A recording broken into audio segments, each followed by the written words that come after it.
안녕하십니까. 돈되는 부동산 함주원입니다. 네, 용산에 엄청난 개발 이슈가 나왔습니다. 서울시에서 오늘 국제 업무 단지를 개발하겠다라는 보도 자료를 발표를 했습니다. 그에 따라서 정말 용산 시대가 개막이 됐다라고 할 수가 있겠는데요. 관련된 내용 자세하게 살펴보도록 하겠고요. 그리고 용산 안에서도 국제 업무 단지 수혜를 받아볼 수가 있는 지역 어디인지 오늘 알아보도록 하겠습니다.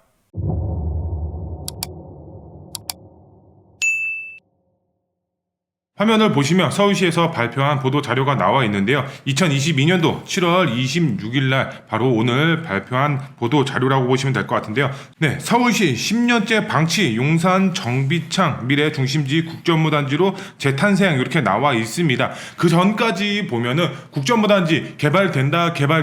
그런데 정작 언제 되는 거야? 이런 말이 굉장히 많았었습니다. 2008년도에 금융위기가 터지면서 국제업무단지가 무산이 됐죠. 그 전까지는 국제업무단지 수혜를 받아보는 지역들의 평균 가격 자체가 굉장히 큰 폭으로 상승이 됐다가 무산이 되면서 가격 자체가 정말 하락기로 접어들었다. 그런데 요번에 다시 상승기로 접어들 수가 있는 그런 기회가 왔습니다. 오세훈 시장 용산 정비창 일대 약 50제곱만 미터 개발 가이드라인 용산 국제업무진구 개발 구상 이렇게 나와 있습니다.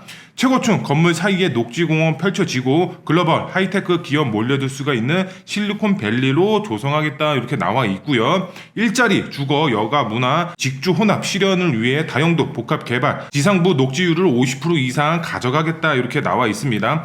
요게 가장 중요한 내용이라고 보시면 될 것 같은데 한번 보시면은 서울시 최초로 입지 규제 최소 구역 규제 특례로 용적률 1500% 이상 이제 상향한다. 1500% 이상 용적률을 줄 수가 없죠. 근데 요게 풀어질 것으로 보여지고 있습니다. 비주거 용도로도 70% 이상 말 그대로 그 전에 이제 문재인 정부죠. 문재인 정부 때는 이 국제업무 단지를 주거 용도로 사용하겠다라고 하면서 굉장히 큰 이슈가 됐었습니다. 지역 주민들도 플랜카드 들고 반대 시위를 할 정도로 굉장히 큰 이슈가 됐었는데 요번에 윤석열 정부가 정권이 바뀌고 그에 맞춰서 오세훈 시장이 재선에 하면서 이 국제업무 지구를 바로 비주거 용도 바로 업무 단지로 70% 이상 개발하고 주거 용도로 약 30% 정도 들어갈 것으로 보여지고 있습니다. SSC 공사라든가 코레일이 5조를 투자해서 인프라 등 선 개발 그다음 민간 단계적으로 완성이 된다. 국토교통부에서 발표를 했죠. 원희룡 국토부 장관이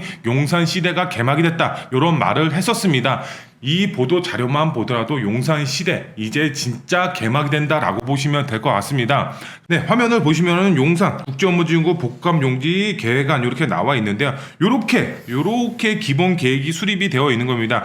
그 중간에 국제업무지구 그다음에 위쪽으로 봤을 때 업무 복합 또 업무 복합 아래쪽으로 봤을 때는 주거 용도로 조금 들어갈 것으로 보여지고 있습니다. 이쪽에 바로 용산역이라고 보시면 될 것 같고 문화 복합 시설이 들어갈 것으로 보여지고 있습니다. 용산 국제업무지구 이렇게 기본 계획이 수립이 되어 있는데요. 한번 자세하게 보도록 하겠습니다. 네, 그림을 보시면은 중앙공원 이렇게 표시가 되어 있죠. 중앙공원 중심으로 해서 이렇게 공원이 다 뻗어 나가는 형식으로 되어 있습니다. 업무지구 아래쪽으로는 주거용지 위쪽으로는 업무 복합 단지로 개발이 될 것으로 보여지고 있습니다. 이것만 보더라도 국제업무단지가 이렇게 개발되는구나. 그러면은 가장 중요한 게 수혜를 어디가 보느냐 이게 가장 중요할 것으로 보여지고 있죠. 용산 국제업무단지 이렇게 이제 개발 계획이 잡혀 있는 겁니다. 그러면은 과거 어떤 지역이 수혜를 받았는지 살펴보면 되겠죠. 과거 가장 큰 수혜를 받았던 지역이 바로 원효로 3가 라인 이쪽 4가 라인 쪽이 가장 큰 수혜를 받았었습니다. 그때 당시 2007년도에 평당 1억씩 나갔다라고 하고 있습니다.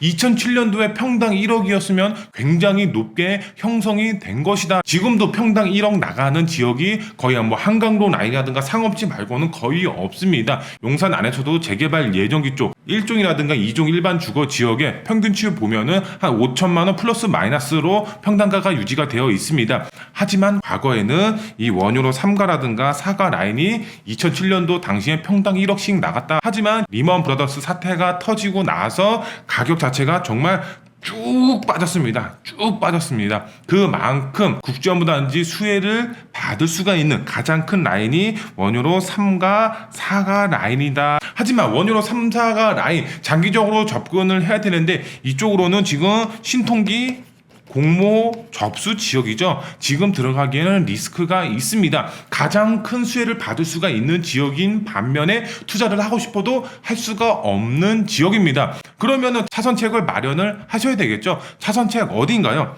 원유로 3가 위쪽에 바로 신창동이라고 있습니다. 신창동 지금 도로를 딱 봤을 때 국전무단지까지 도보권으로 이용이 가능한 지역입니다. 이쪽 신창동 라인이 바로 가로주택 정비 사업이 현재 추진이 되고 있습니다. 동의 자체가 60%가 넘어가고 있습니다. 소리 소문 없이 진행을 하고 있기 때문에 이 국정무단지가 개발이 됨으로써 가장 큰 수혜를 원효로 3가 4가 라인이 받지만 투자를 못하기 때문에 차선책으로 이 신창동을 지금 투자를 하셔야 됩니다. 왜? 국정무단지 개발되면 들어가고 싶어도 들어갈 수가 없습니다. 지가가 평당 1억 이상 나갈 겁니다. 2007년도에 바로 평당 1억씩 나갔었습니다. 그런데 지금은 떨어졌어. 그런데 다시 평당 1억씩 나갈 수가 있는 기회가 왔습니다. 평당 1억이면 30평만 가지고 있어도 30억입니다. 장난이 아니죠? 그렇기 때문에 지금 빠르게 선점 투자 전략을 세우셔야 됩니다. 재개발 예정지로서 내가 재개발이 됐을 때 아파트 단지 받았을 때 20평을 받든 30평을 받든 평당 1억씩 나가면은 엄청난 가격 상승이 이루어질 수밖에 없습니다. 국정무단지가 그러면 언제 개발이 되는 거냐? 요게 가장 중요하겠죠. 서울시는 내년 상반기까지 도시개발구역 지정과 개발 계획을 수립하고 2024년 하반기 기반시설 착공, 바로 24년도에 기반시설을 착공을 하고 25년도에 앵커부지 착공을 목표로 사업을 속도감 있게 추진할 계획이다. 국정무단지 지금 토지 정화 사업을 하고 있습니다. 그리고 24년도에 기반시설 착공하고 25년도에 앵커부지 착공이 들어갑니다. 그 전에 빠르게 투자를 하셔야 됩니다. 그래야지 소액으로 접근하실 수가 있습니다. 지금 원효로 3가 4가 라인 못 들어갑니다. 들어갈 수가 없습니다. 토지거래 허가 구역이기 때문에 실거주 하실 분들만 들어갈 수가 있습니다. 하지만 신창동 바로 위에 붙어있는 신창동의 경우는 토지거래 허가 구역도 아니고 각종 규제에서 벗어난 지역이고 가로주택 정비사업 일반 재개발 사업으로 추진이 되고 있기 때문에 누구나 투자가 가능합니다.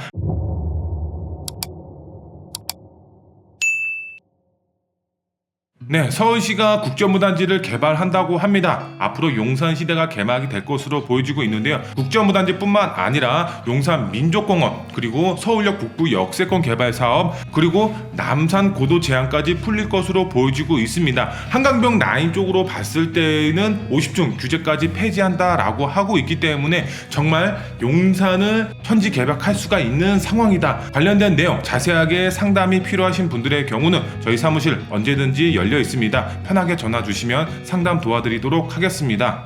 네, 오늘 영상이 마음에 드셨으면 구독 버튼, 좋아요 버튼, 알림 설정 버튼 꼭 부탁드리겠습니다. 다음 영상에 더 알찬 정보로 찾아뵙도록 하겠습니다. 감사합니다.